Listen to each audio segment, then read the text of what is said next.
Hi, hope you're keeping well. Welcome to my channel. I'm Rachel with Patterns and Pixels Canada. Today, I'd like to give you a sewing room tour of my sewing room. But as you can see, my sewing room is empty right now. The next few clips will show you exactly why my sewing room is empty.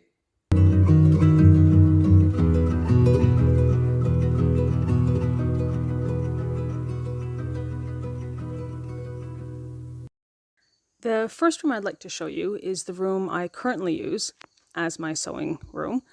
For those of you who follow me on Instagram or Facebook, you might actually recognize the back wall of this room. It's it is a mess. I did not tidy at all to film this video.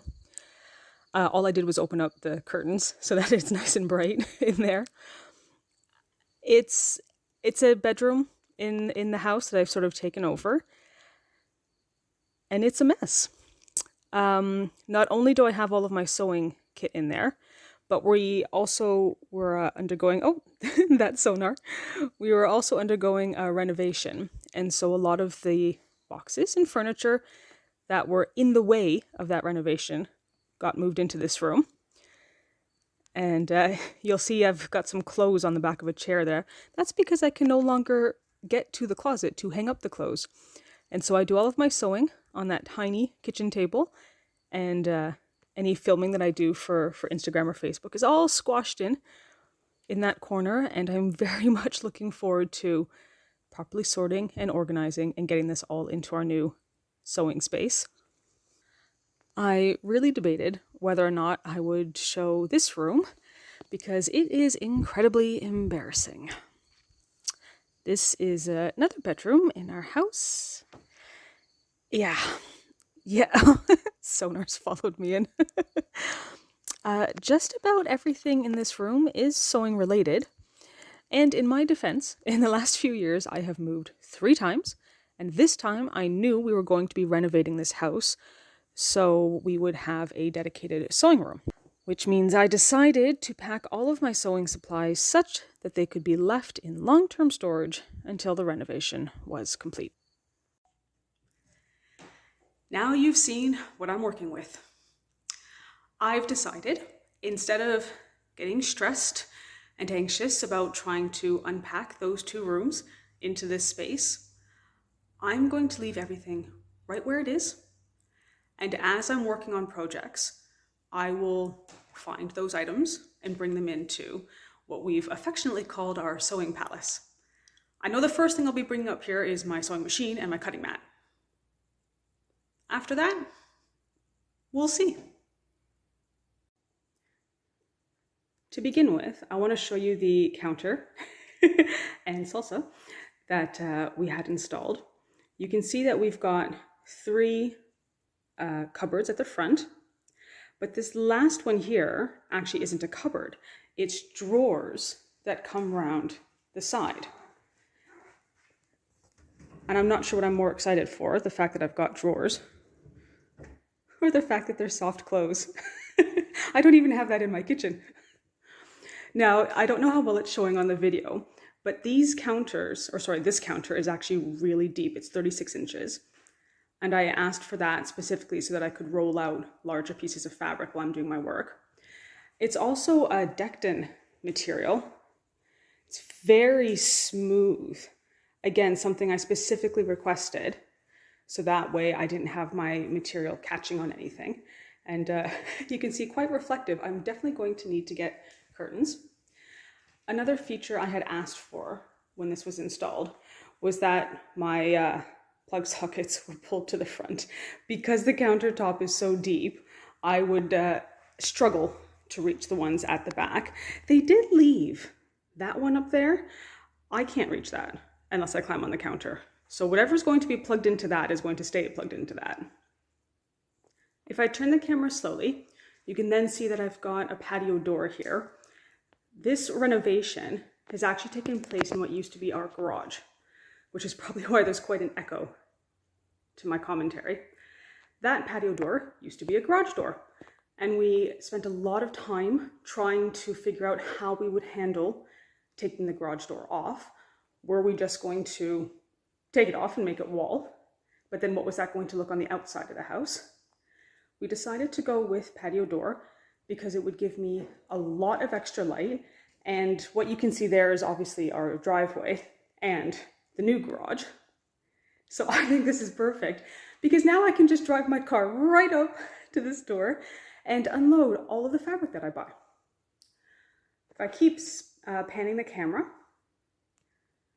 on this wall, we then have a very large storage unit. Same gray as my countertop.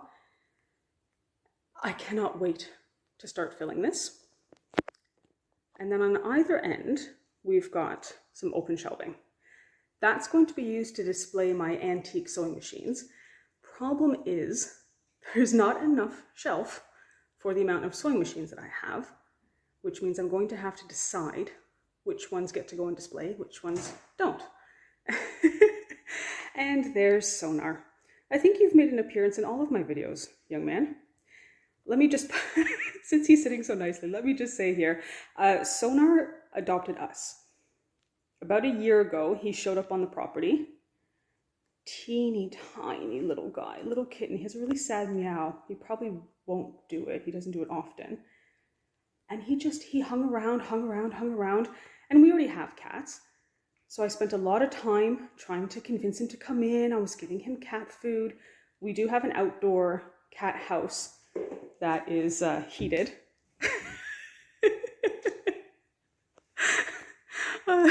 The shelf that runs along there, that's just a structural shelf. That's it's concrete for the foundation of the house, and they just encased it.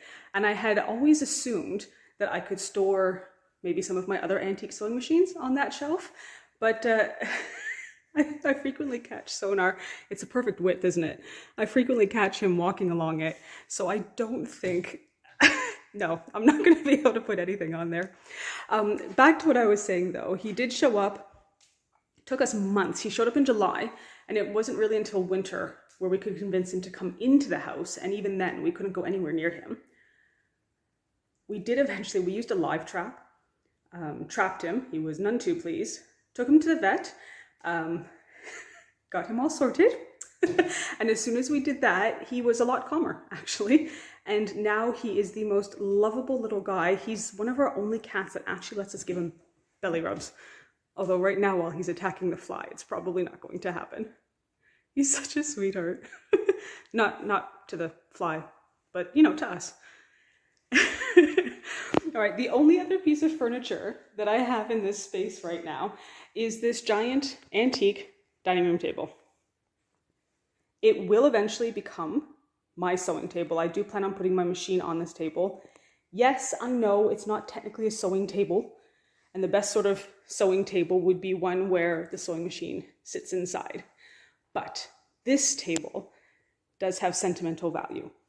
My grandparents used to own an antique business, and when they retired and sold their business, this was one of the pieces of furniture that did not sell. It was in such bad condition. I think it might have been a craft table for somebody at some point. The entire top was covered in newspaper and paint and goop, and it was stuck down so hard. It took me ages to get all of it off, to sand it, to refinish it. And this was a project I took on when I was still in high school. And then went away to university and then moved to England for a number of years before coming back to Canada, which means this table has been in storage for over a decade. And this is the first time I've actually been able to have it out and use it. And so I don't care if it's not a proper sewing machine table.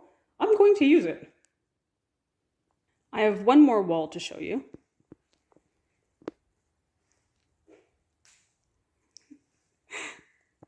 That's Salsa there. Yes, I know she's overweight. Yes, we're working on it. She's sitting there because behind my display board is Sonar. Now, this display board is not currently displaying my quilt. This is Mom's. And so throughout the video, as I've been saying we, the we is myself and my mother. And before you say anything, yes, I'm a millennial. Yes, I live with my mother. But it's not that, it's not that kind of situation. Oh, he just came out the side. And he's back in. This was planned. I lived on my own for, don't knock it over, don't knock it over. Oh gosh, I'm gonna have to find a different way to display this. Or maybe the cats aren't allowed in here.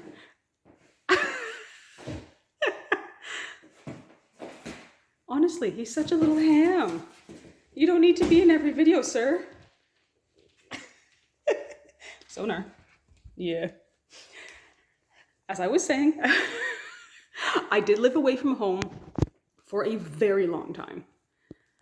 Mom and I had always planned on being able to buy,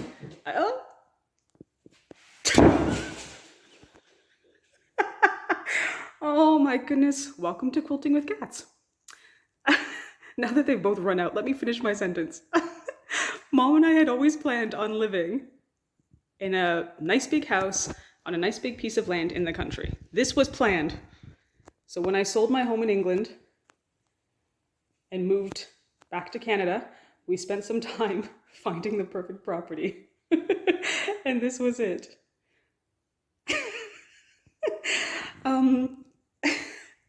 That display board obviously has Mom's quilt on it right now. For those of you that have been following me on Instagram, you know that I'm working on a charm project. This is Mom's version of that exact same project. I don't really know how we're going to handle the display board situation in here, because obviously I want to put my things on there. We might have to toss a coin or something, I'm not too sure. Let me go fix that board before she realizes what the cats have done. Thank you for watching my video today. If you've enjoyed what I've made, please hit that like, subscribe, and bell notification so I know to keep making you more videos.